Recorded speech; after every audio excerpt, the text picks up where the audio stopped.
class and get a C or a D. They pull it together. And so this video is designed to tell you of 10 different mindsets to drop. And I'm going to tell you exactly what you need to do well in this class. Everything I'm saying is, littered around Module 1 and the recommendations provided. Very often students don't read. For example, each module has a DOCX Microsoft Word file. This is your textbook. Many students don't read it. Then they get frustrated because they don't know what they're doing. And then, as the professor, I am contacted and I hear students suffering. Why are they suffering? I think they're suffering because they can't handle this type of education. The whole, critical thinking and you figure it out and, frustrating and then it'll work later. That is not what many students are accustomed to. Students are often accustomed to, memorizing whatever they need to memorize and, taking a test and calling that education, and it's not. Especially if you want to do MIS, you need a portfolio. And I'll be honest with you, nobody cares that you got an A in MIS 325. Nobody. But if you have a project linked on your LinkedIn, on your resume, and people can see your project, and that's amazing. Recruiters love that. People want to see that you can do a project, that you can take fuzzy requirements, half-baked requirements, and turn it into a web database system that works. Of course, none of this happens quickly. So students that think that they can do this class, by cramming or doing it quickly, or I'll just do it on Sunday night. No, please drop. Please go away. Or if you stay, realize that's a mistake. On homework 1, maybe you turn it in late because you didn't start it till the day before or whatever. Take your lumps, take your penalty for turning it in late, and then change it up. You are not doing this class to make Featherman happy. You're doing this class to make yourself strong and usable and skilled so that you can go get jobs. The sooner you realize that the more effort you put in, the more opportunity and rewards come. The sooner you figure that out, the sooner, emotionally, you can handle it. I think students that don't really know why they're here really rebel against the workload. But I tell you, and I promise you, the workload is no more than Management 215, doing some calculus problems. It is different though, because I imagine a calculus problem has one right answer. When I ask you to make a web page to solve a problem, there'll be 50, slightly different solutions, and they're all fine.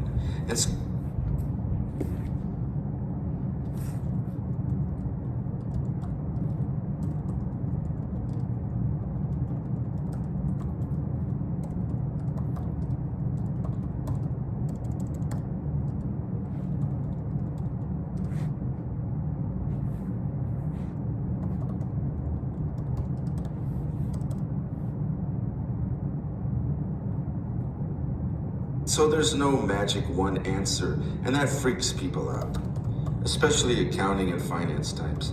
They want the exact right answer. Give me the answer, I'll memorize it, or tell me what I need to get, and then I'll know I have the right answer.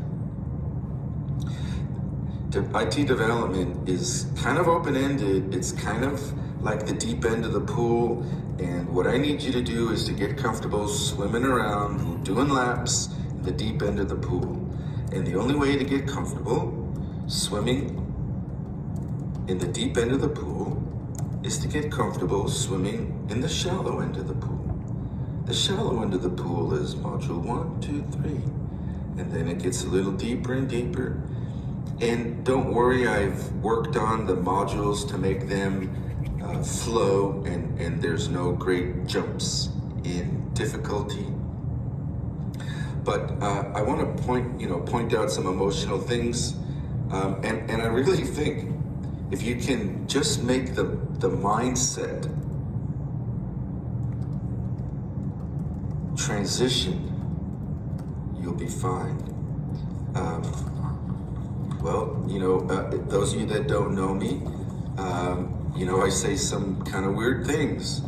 And so let's just get right to it. Expect to suffer. Suffering is not bad. Suffering because your code doesn't work is not bad inherently. You choose whether it's bad or mildly troublesome, or maybe you have a spirit of bemusement. The Dalai Lama, who I admire, is bemused. He's amused by life.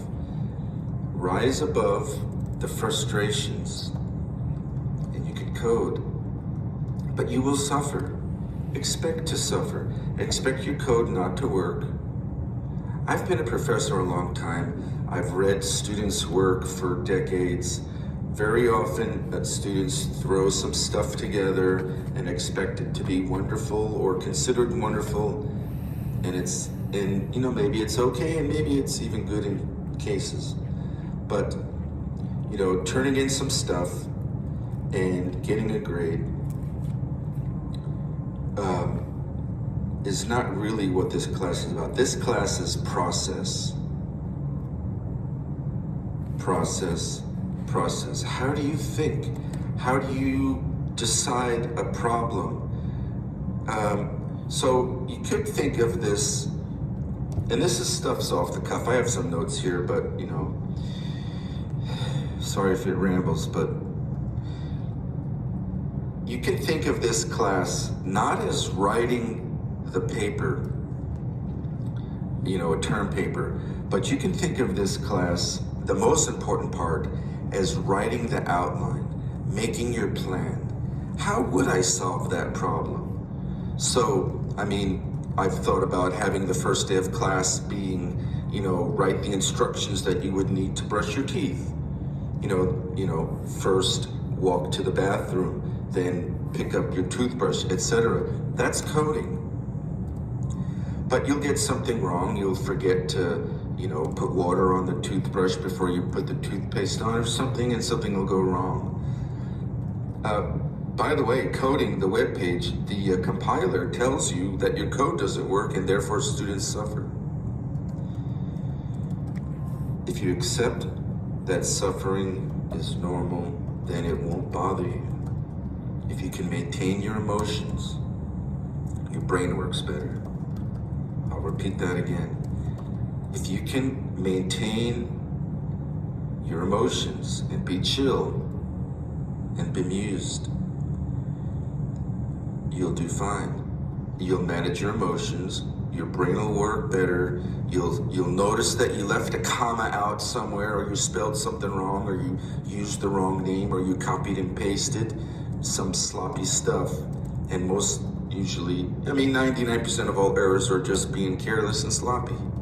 I got the wrong column name. In this table, I call the column customer ID, and in my code, I call it customers ID. Just a one friggin' letter S blows it all up. Sorry. But I wanted to just mention that first. Emotions are like clouds that pass. Sure, they may rain on you, but it should only ruin a couple minutes of your day. If it's just a rain, a sun shower. Emotions come and go. Try not to let that bother you. So you're gonna write code, and it's not gonna work. Are you used to being told that you're wrong? Most people don't like that, and increasingly I'm seeing younger generations being a little more easily upset, just put it that way, when they're wrong. You will be wrong 99% of the time in this class, and you will be right 1%. But I promise you the 1% is exhilarating. It's like playing a slot machine. It doesn't work, you lose your money, then you made $3,000. So it just takes a few successes per hour to keep you going, but expect to suffer. And by the way, I don't know why so many people are taking MIS 325, especially people that are just taking like one IT class before they graduate. You want to take MIS 372 or better yet 420. MIS 420, you play with data, you do reports, you do some analysis. That's what most entrepreneurs need, or marketers, managers. They need to play with data or merge data, transform data, build metrics, and do analysis and build charts and solve problems. That's what most, business students need.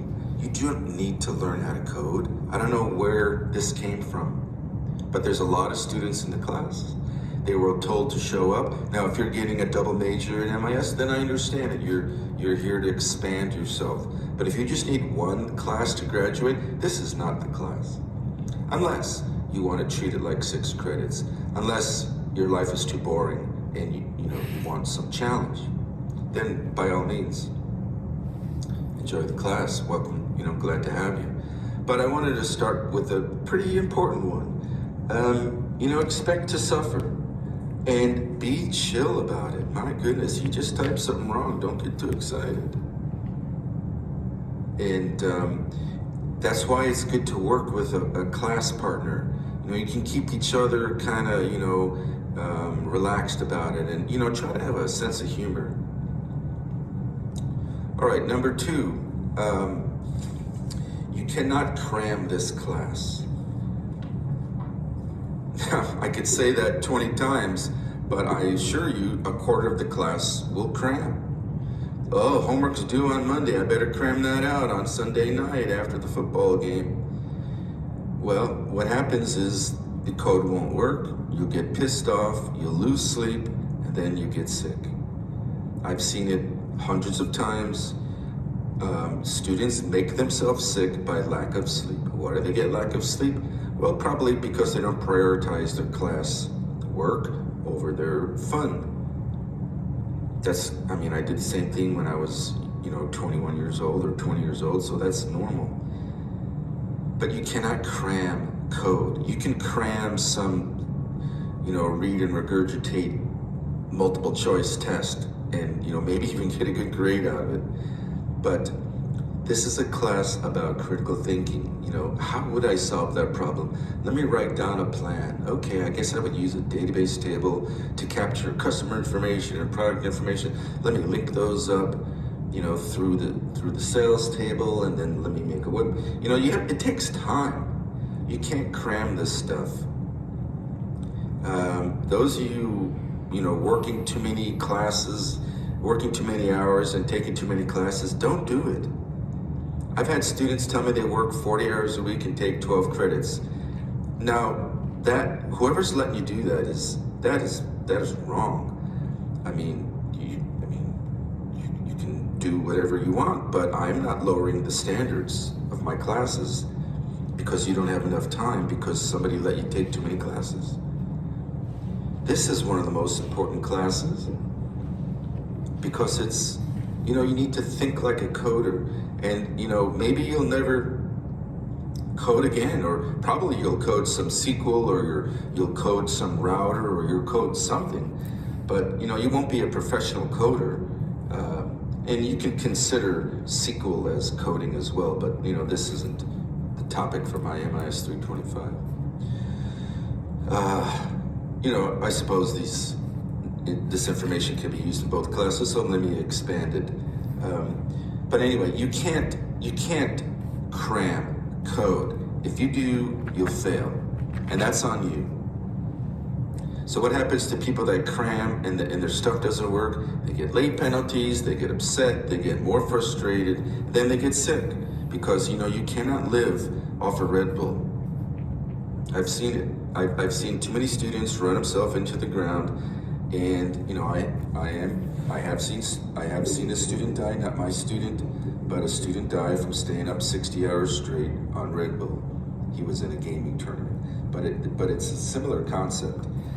In this class, code every day. Why? Because you'll code something for a half hour or an hour, and then you get stuck. Now, what do you do when you're stuck? Well, hopefully your partner's there. If you code by yourself and you get stuck and you're pissed off, that's a mistake. You need a code. Why? Because when you get stuck, you can, turn it off and go for a walk or go get a Pepsi or whatever, and then think about it. And if you think about it, you're problem solving, and you could be thinking about it while you're out checking the mail, or walking the dog, or walking over to the convenience store to get some food. But coding is a puzzle.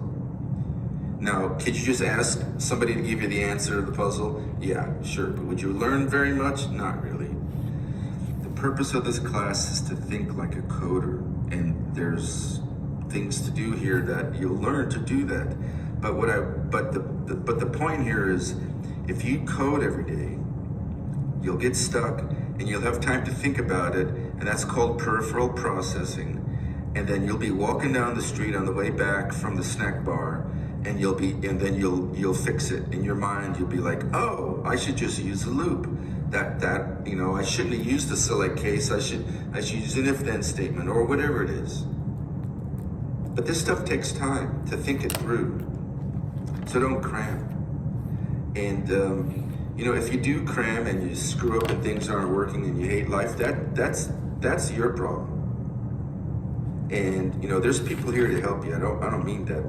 There are people here to help you, but these students are drags on the overall system.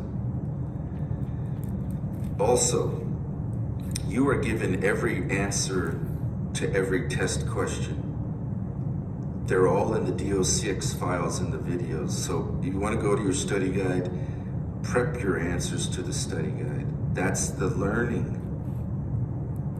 So when we have a review session, don't ask me what the answer to question 1 is on the review session.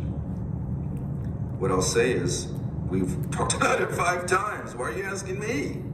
Well, I wasn't paying attention and I didn't read your damn textbook, so give me the answer. I'm sorry, I don't mean to be. Just drop that. Anyway, this is a hands-on course, and there's only one way to learn. When you put your fingers on the keyboard, and then that's good. So, is anybody nervous? If you're nervous to take the class, that's good.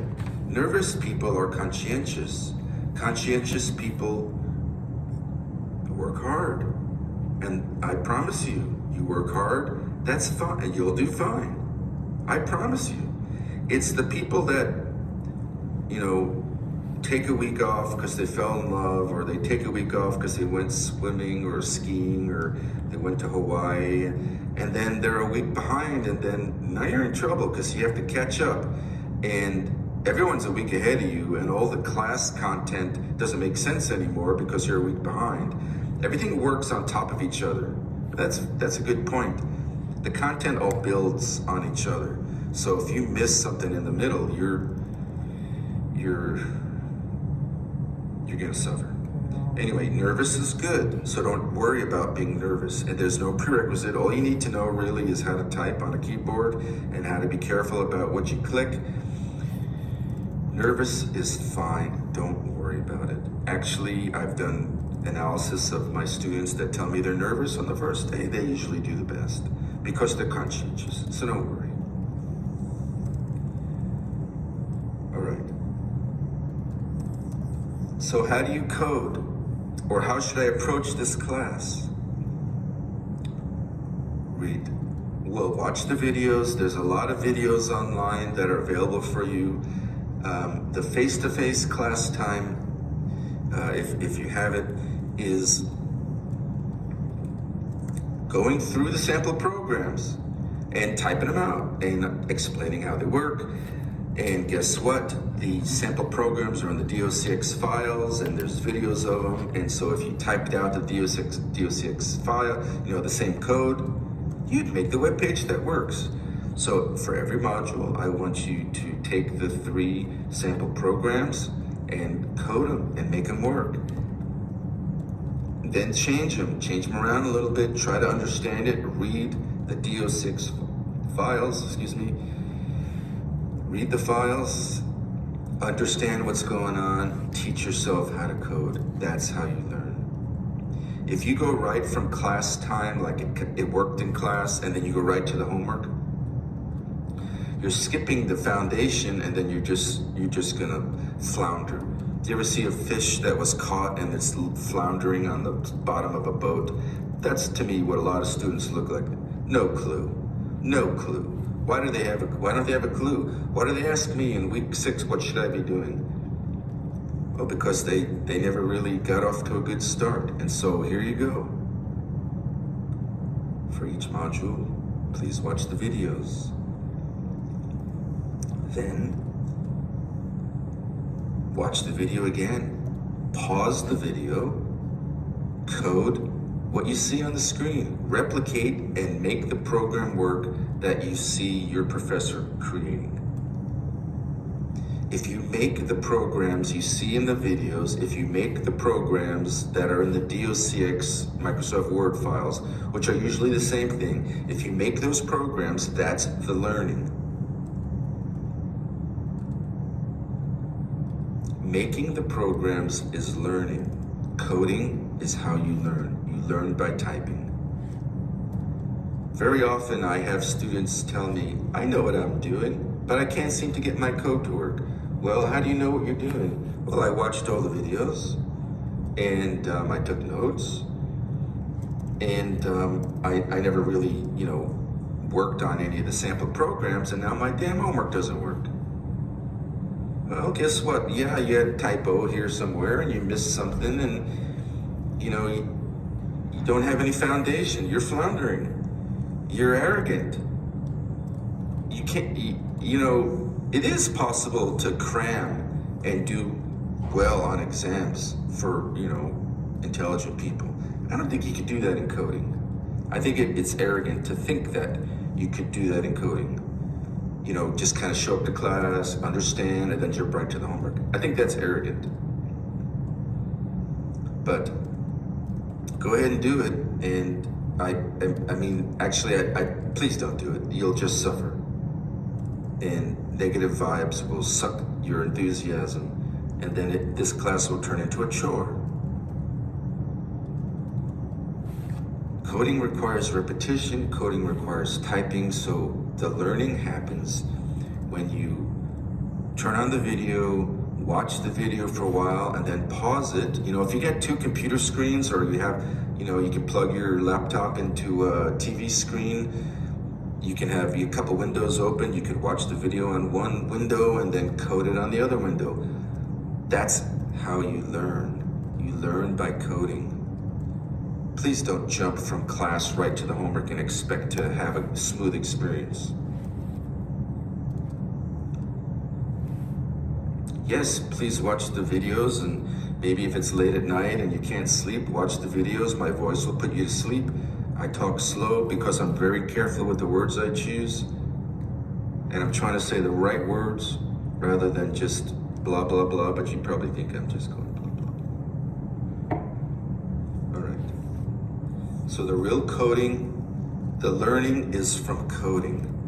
So the watching the video and making the same programs, that's the learning.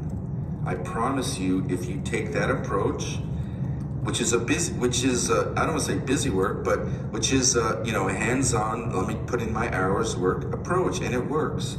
It's the same thing as if you took, a calculus class. You gotta do 20 sample programs, and then you pretty much understand, the process.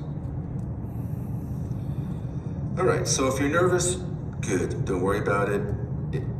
And about prior experience. If you have prior coding experience, good. You can contact me and we could talk about it, and maybe there's a testing out process. But very often students that have prior coding experience are maybe they don't really remember much, and MIS 325 preps you for MIS 420. So if you're going to take 420 and 372, you probably want to take 325 because they're all in the Microsoft stack.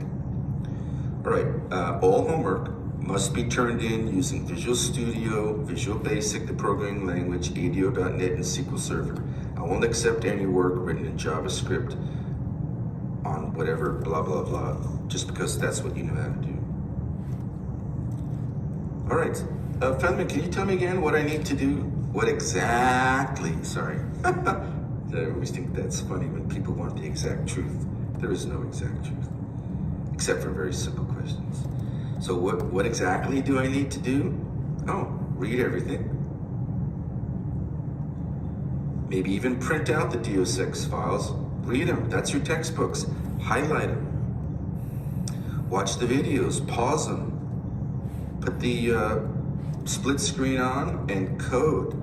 The more you code, the more things make sense. And it'll be very hard. Things won't work in week 1, 2, and 3. And then somehow in about week 3, people tell me, oh, I get it now. Why was it so hard? I don't know. And so I'm trying to remove all the why was it so hard. And, you know, I would say the A students get a good running start at this class and they just kind of do what their professor tells them to do, and then they're fine, and they have a you know, you still suffer, but the suffering is minimized. Coding, ask any coder. Coding is suffering.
Hello, sports fans. Mauricio here. Well, we're going to do a Power BI introduction for an ASP.NET class. So, not a great deal of depth here, but we'll import data from SQL Server. 2 tables, 1 dimension, 1 fact. Look at the data model, which is the 3rd tab. Add 4 new columns of date intelligence, and make several charts. So first you get the data. This will be from SQL Server. Here's the password to log in.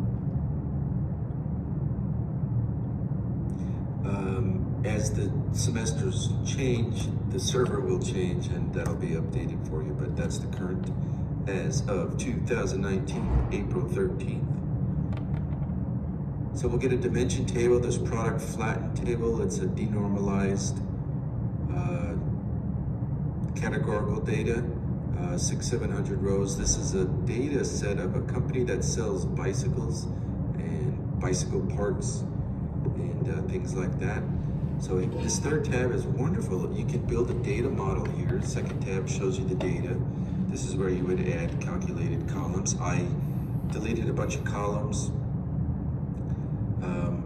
when I brought the data in.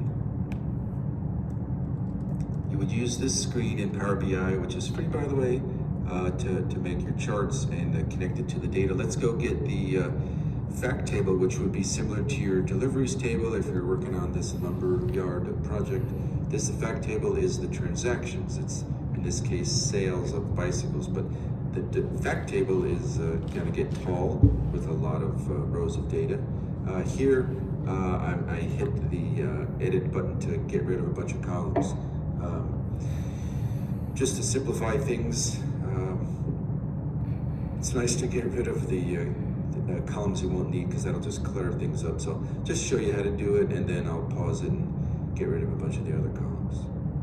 So this column at the end, let's add a few new columns. So we'll duplicate this column a few times, hit the transform menu, and we'll add a couple columns for day of week. So we're interested in, what days of the week are sales occurring. You might be interested in what days of the week are deliveries occurring of lumber. Why do you care? To do staffing.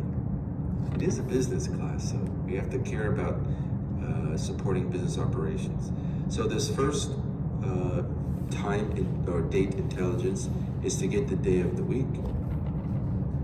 Number, that's 0 through 6. 0 is Sunday, 6 is Saturday. Then we'll get the name of the day, because I'm having 0 through 6 on your x-axis, so the chart looks dorky.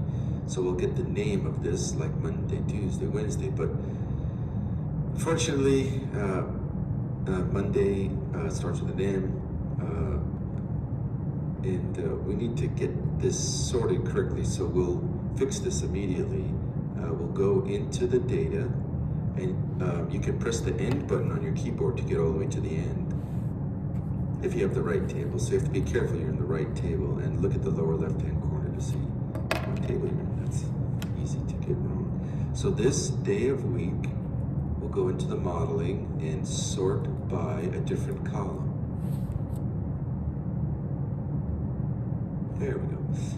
day of week numbers. So the words are sorted by the numbers.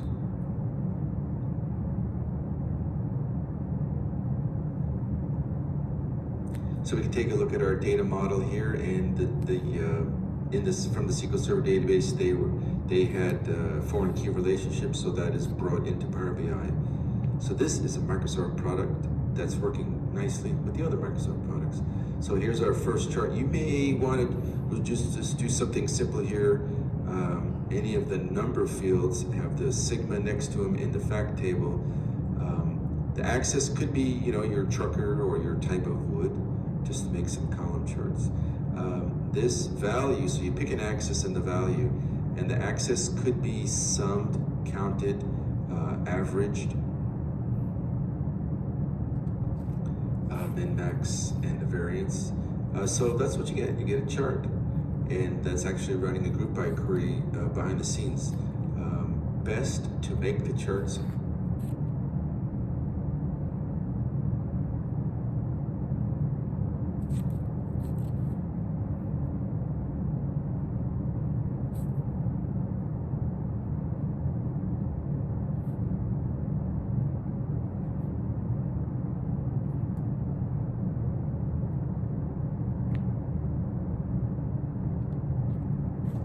something that people can read. So you want to jack up the font for the X and Y axis.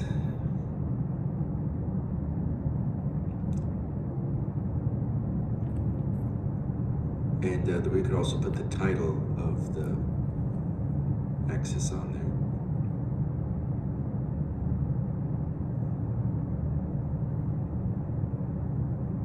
So the paint roller has a lot of the formatting. The magnifying glass has more metrics as they're added by Microsoft. Forecasting is a good one. We could also change the title here. So the title is kind of dorky. We have to make it titles that managers would easily recognize. And you can change the color of anything here. So this is a simple chart. And again, that could be your truckers, who's delivering the most wood or the most number of times, or the sawyers who's cutting down a lot of trees.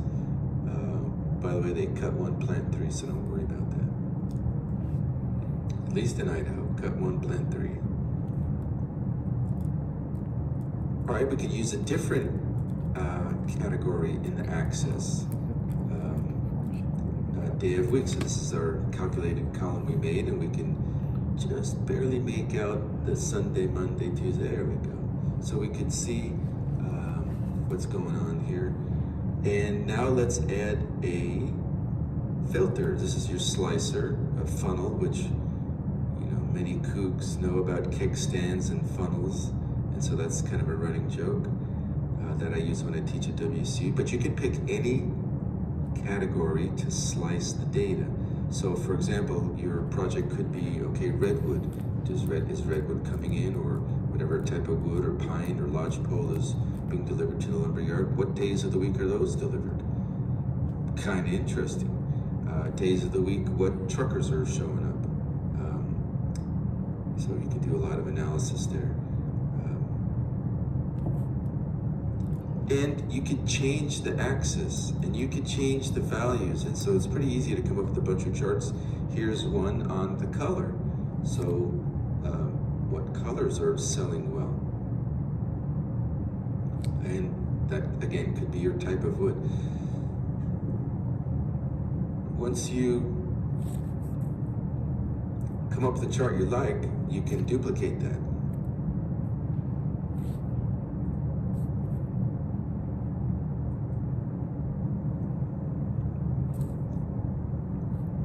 So you don't have to make the chart over and over. You can just duplicate that. And I want to get back to the chart we had. So not category filter. Come on.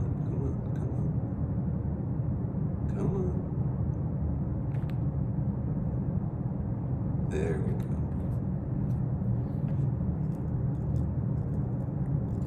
All right, so the slicer has to be thought out with the x-axis has to be thought out.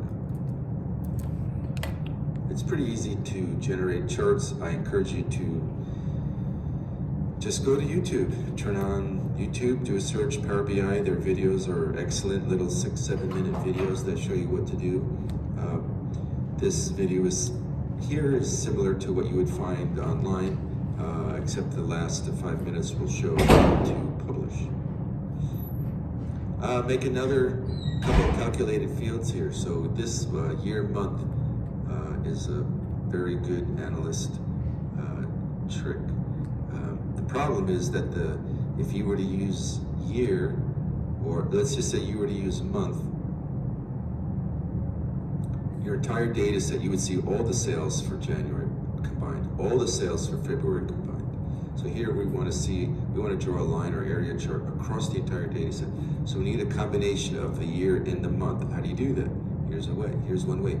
Can do it in SQL. This is the DAX programming language. So we are adding a column. And when you press the first letter of the name of the table, isn't that nice? It shows you the names of the columns. That's a lot better than Excel, I think, where you would just see A1, B1. You don't have names of columns. That's not really relevant. So this is connected to a data, and that's much better. That year-month column has to be set to text. That's so the charts work right. By the way, you can change the formatting of any of the columns, get rid of the dollar signs. Just to show how to do that a little bit. Lots of things to be done here as far as cleaning up the data. Oh. All right, let's get back to that chart. What